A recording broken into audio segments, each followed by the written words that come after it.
When you begin to look at life differently, the entire structure of your reality shifts. It's not about working harder or pushing louder. It's about tuning into a deeper frequency of understanding. Imagine for a moment that your mind is like a radio. Most people leave it spinning on static, filled with noise that overwhelms them. Endless notifications, background chatter, constant demands that feel urgent but lead nowhere. And because of that, they never really hear the melody underneath. But the ones who truly reshape their world are not the ones who add more volume. They are the ones who learn how to tune more precisely. They filter out the noise until the pattern emerges, and suddenly, the world is no longer random chaos. It becomes a system they can navigate, a map with clues, a song they can follow. Think about how much energy you burn on distractions every day, scrolling through feeds you don't even remember, replaying arguments in your mind that you'll never resolve, drowning in responsibilities that don't move you forward. That's static. That's the interference that blinds you to the signal of opportunity. But when you pause long enough to notice the pattern hidden within the noise, life stops being a blur. The conversations you have, the events that occur, the emotions you feel, they start linking together like dots on a page. And those dots, when connected, show you where you are and where you're meant to go. It starts small. Remove one channel of noise. Silence one notification. Decline one meeting that serves no purpose. Give yourself a pocket of clarity. In that silence, you'll begin to notice things that were always there but invisible before. You'll see connections you missed. You'll remember that one idea you brushed aside because you were too distracted to follow it. You'll start to see that the answers you've been searching for were never hidden. They were simply drowned out by static. Reality doesn't change when you force it. Reality changes when you finally hear it.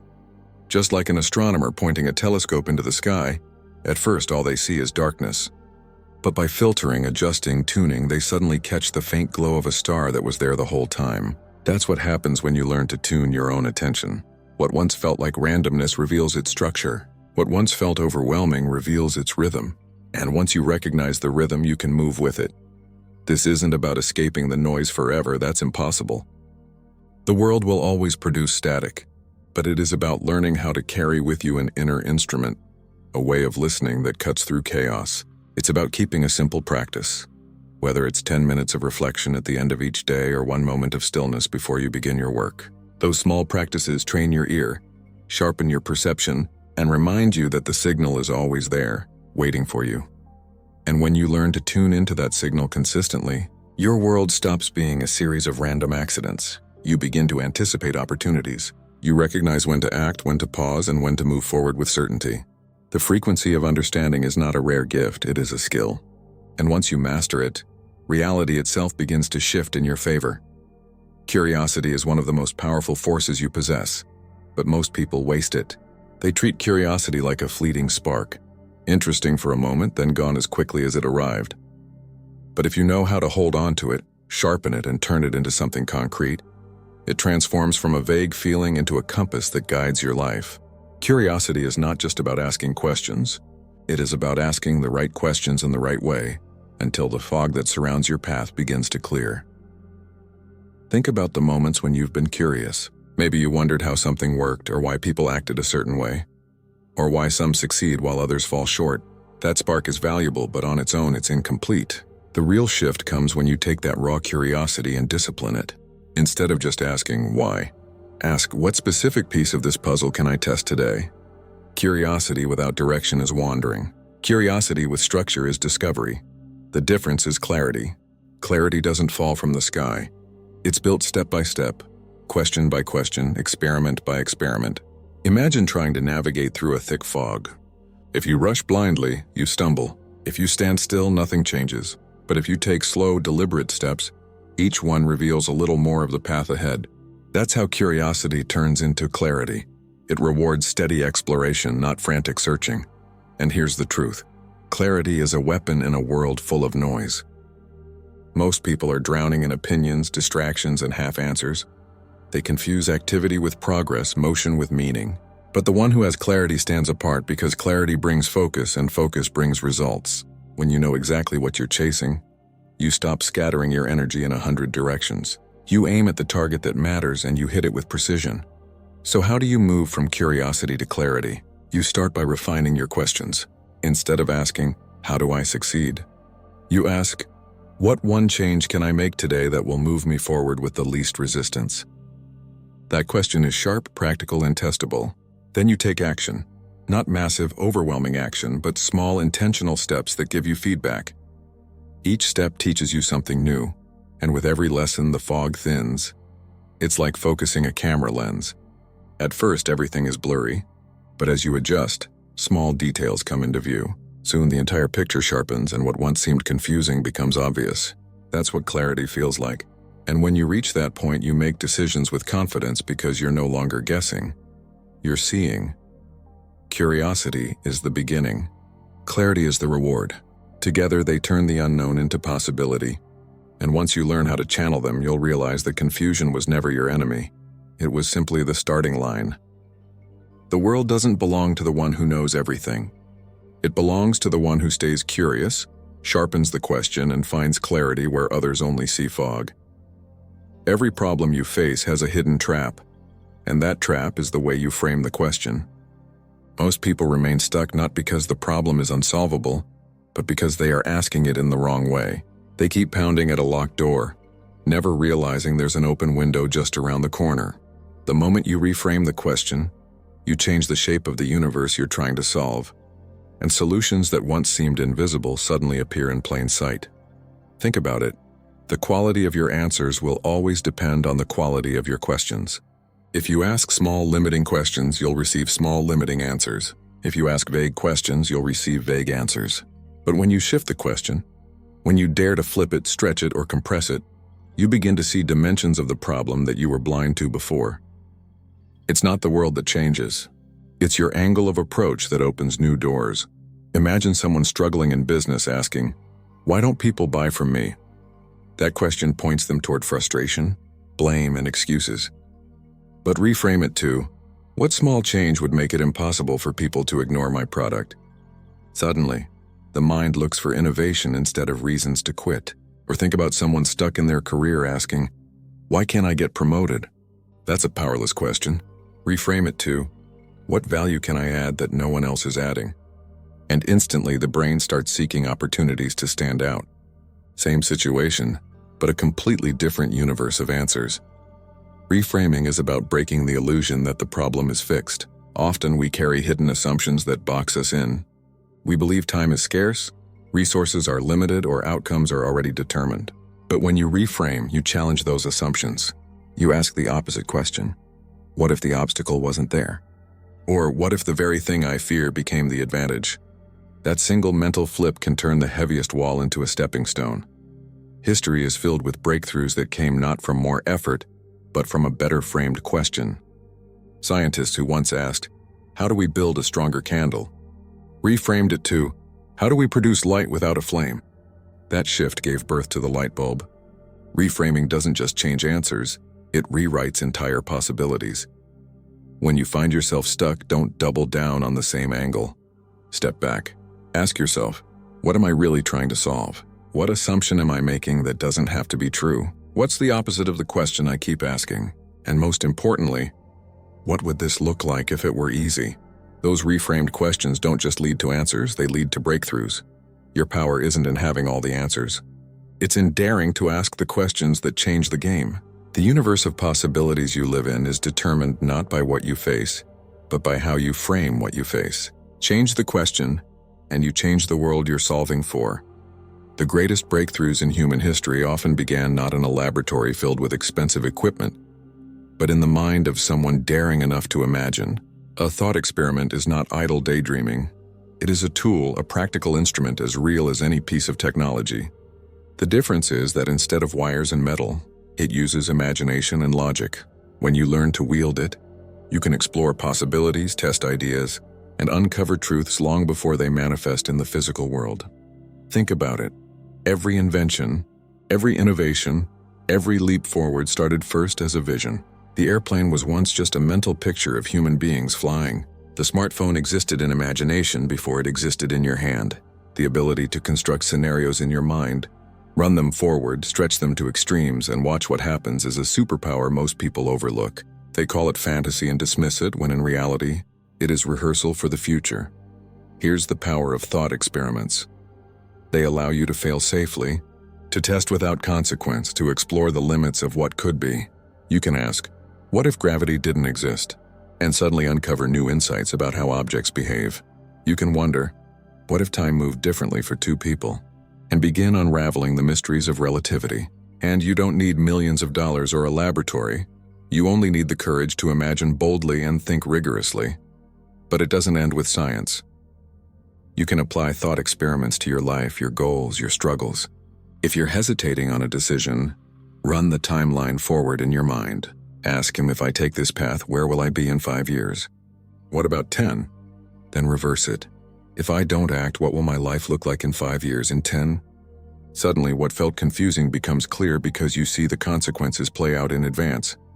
Or let's say you feel stuck. You can ask yourself, what if the obstacle in front of me vanished overnight? Then your mind begins searching for solutions that don't depend on the obstacle at all. Or flip it again. What if this obstacle is exactly the gift I need to grow stronger? You start imagining how the challenge itself could be the stepping stone. These mental rehearsals open up paths you would never see otherwise. The beauty of thought experiments is their simplicity. You don't need to wait for the perfect moment or the right resources. You can run one right now wherever you are. Close your eyes, create the scenario, exaggerate the variables, stretch them to their limits, and then watch. What breaks? What survives? What changes? That is data. And the more you practice, the sharper your mind becomes, not only in imagination but in real-world problem solving. When you learn to use thought experiments, the world stops being a fixed place you simply react to. It becomes a playground of possibilities you can explore before taking action. That's not daydreaming, it's preparation. It's how you test the future before you live it. And the ones who master this tool rarely stumble blindly into opportunities. They arrive ready because they've already rehearsed the moment in their minds. Attention is not virtue, it's a resource with rules. Treat it like energy in a closed system. Where it flows, things happen. Where it drains, things decay. If you want small actions to produce disproportionate results, you must learn to direct your attention with the precision of a physicist pointing a beam. Imagine sunlight through a magnifying glass. Scattered light warms nothing, focused light ignites. Your mind behaves the same way. When you scatter attention across 100 tiny tasks, nothing reaches ignition. When you focus it on a single lever, the world responds. Start by measuring. For 3 days, keep a simple log. Each chunk of time, what you did, how you felt afterward, and, crucially, what moved forward. Not how busy you were, but what produced traction. Pair time with output. This converts the abstract idea of focus into concrete data. Very quickly, you'll see the places where attention returns value and the places where it evaporates. Scrolling, reactive email, shallow meetings. This is not moralizing. It's an audit. Once you know the leak points, you can plug them. Next, remove friction. Attention dies at the edge of decision. Unclear next steps, background noise, constant context switching. Eliminate the tiny decisions that kill focus. Pre-plan the first 10 minutes of every work session. Close tabs you don't need. Turn off notifications. Create a physical or digital boundary. A closed door, an app that blocks interruptions, a calendar block labeled sacred work. These are not rituals for perfection. They're instruments that lower the energy cost to enter deep focus. Build attention anchors, reliable cues that tell your brain, we are switching modes. It could be a short walk, a specific playlist, a 60-second breathing routine, or moving to a dedicated space. Anchors reduce startup friction and make deep work repeatable.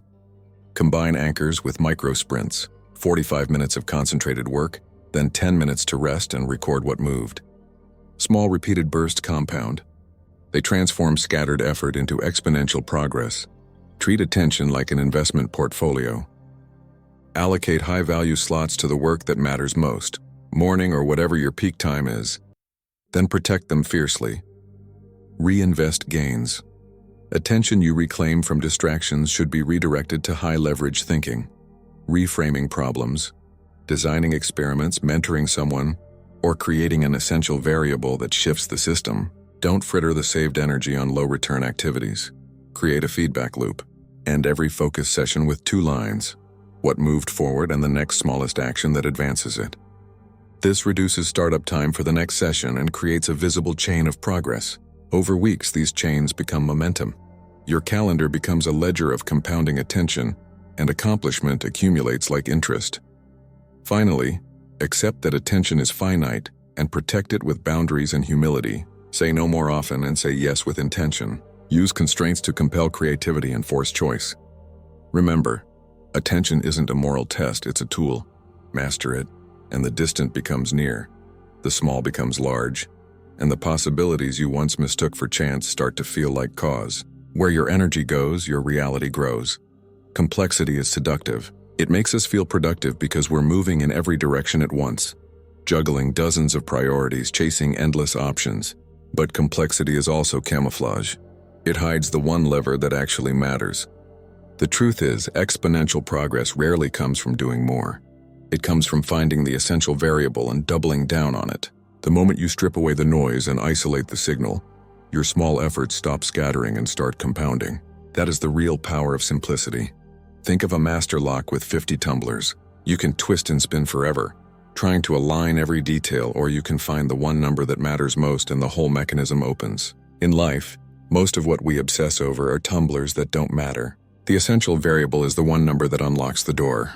The challenge is not working harder, it's seeing clearer. Once you see it, amplification becomes effortless.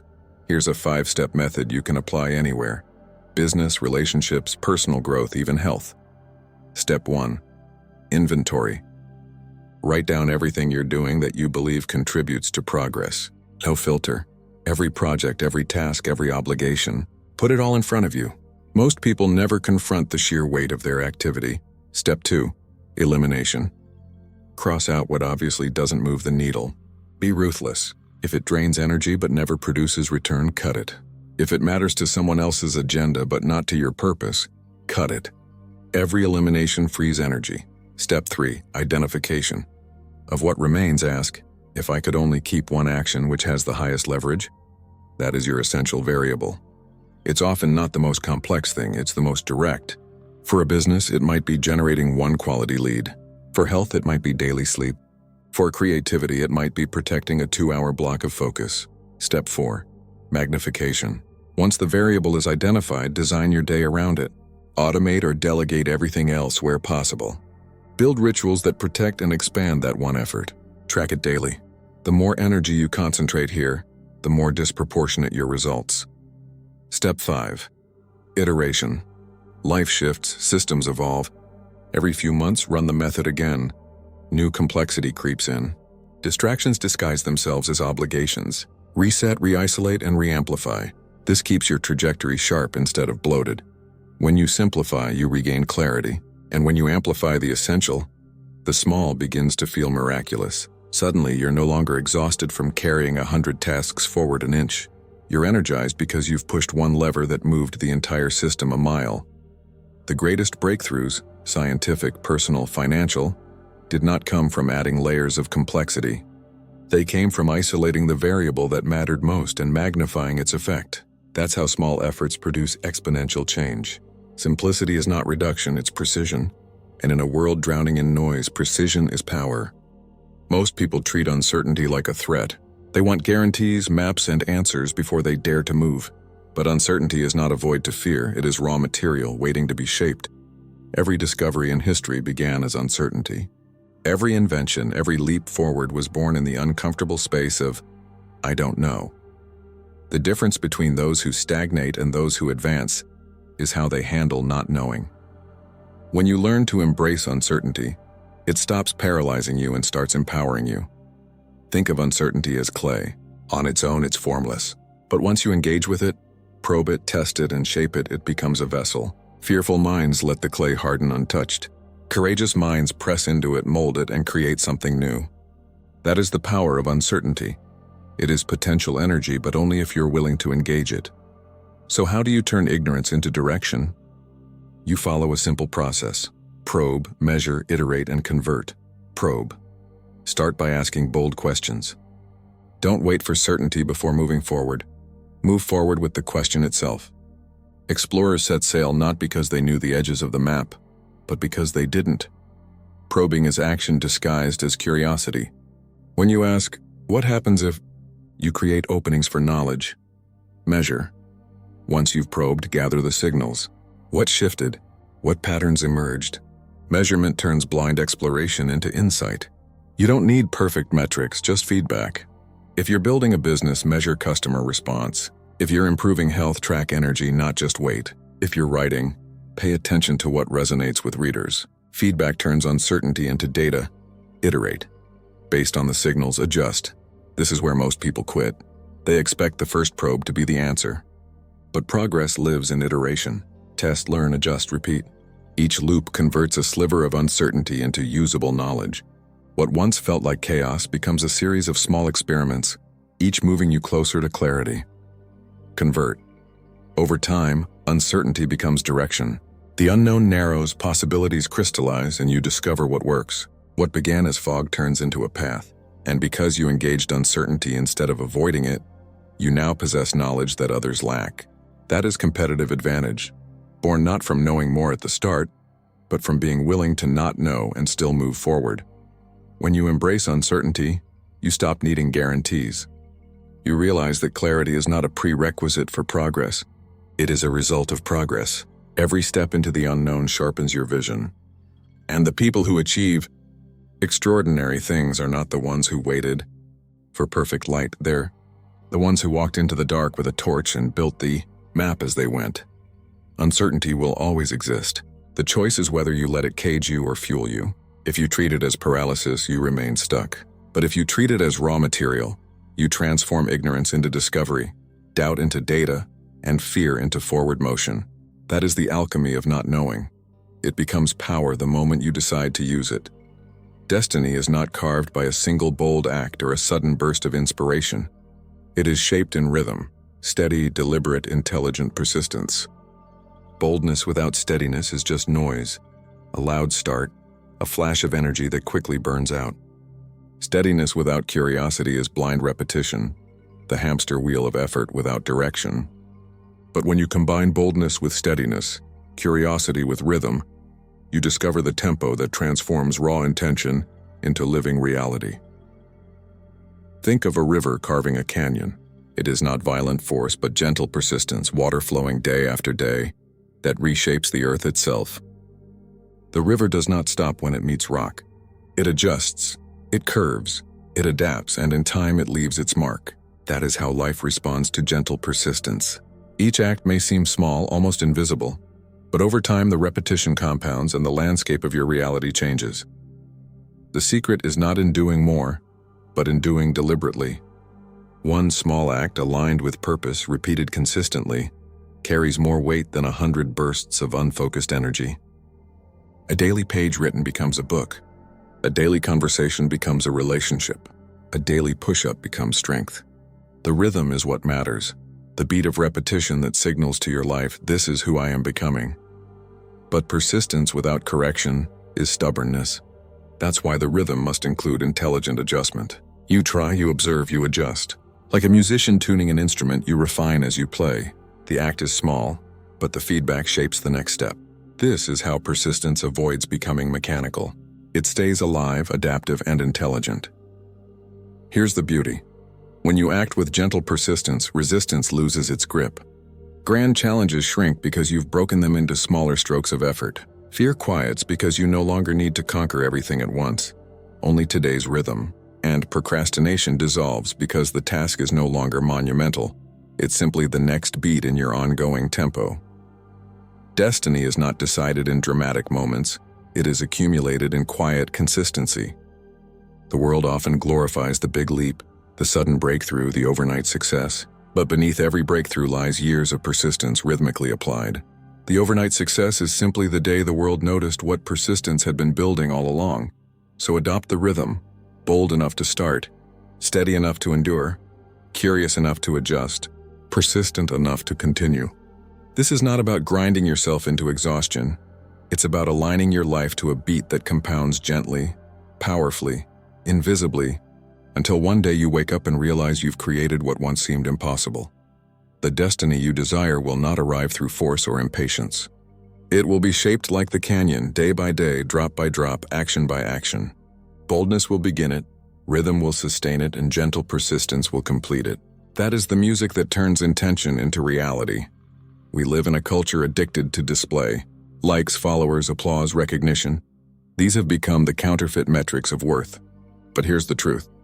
Real success has nothing to do with how loudly the world claps. Real success is measured in knowing, not showing. It's not about how many people see your journey. It's about how deeply you understand it yourself. When knowledge and growth become the metric, every decision changes. Think about the trap of showing. You start living for the reaction, bending your choices toward what earns validation rather than what builds truth. You pick careers because they impress, not because they align. You make moves because they look good on the outside, while inside you're hollow. The applause feels sweet for a moment, but then it fades, and you're left chasing the next performance. It's a treadmill that never ends. Now flip it. What if you measured success by knowing? By how much you understand about yourself, your craft, your relationships, your universe? Suddenly, failure is no longer shameful.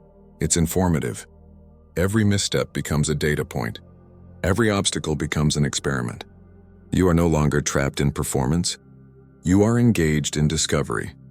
And discovery compounds into wisdom, the kind that no audience can take away. This reframing is radical because it makes life your laboratory. Your days are experiments, your choices are tests, and the results belong to you. Not to your boss, not to your friends, not to strangers scrolling on a screen. You. That ownership transforms the way you move. You stop fearing mistakes because you know they are evidence. You stop fearing judgment because you're not running someone else's race. You're running experiments in your own field of becoming. When knowing becomes the measure, your horizon expands. You begin to value depth over display, substance over spectacle. You no longer need to broadcast every step to prove you're progressing. The real progress is invisible anyway. It happens in the late-night reading, the silent practice, the private breakthrough, the steady persistence no one sees.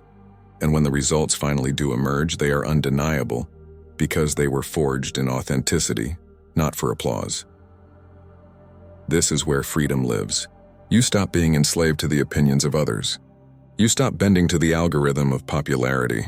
Your compass shifts inward, guided by curiosity, understanding, and growth. You become the scientist of your own destiny, not the performer on someone else's stage. That is not just success, it is sovereignty. So let the applause fade. Let the stage go dark. Let the audience wander away. What remains is you, your questions, your discoveries, your truth.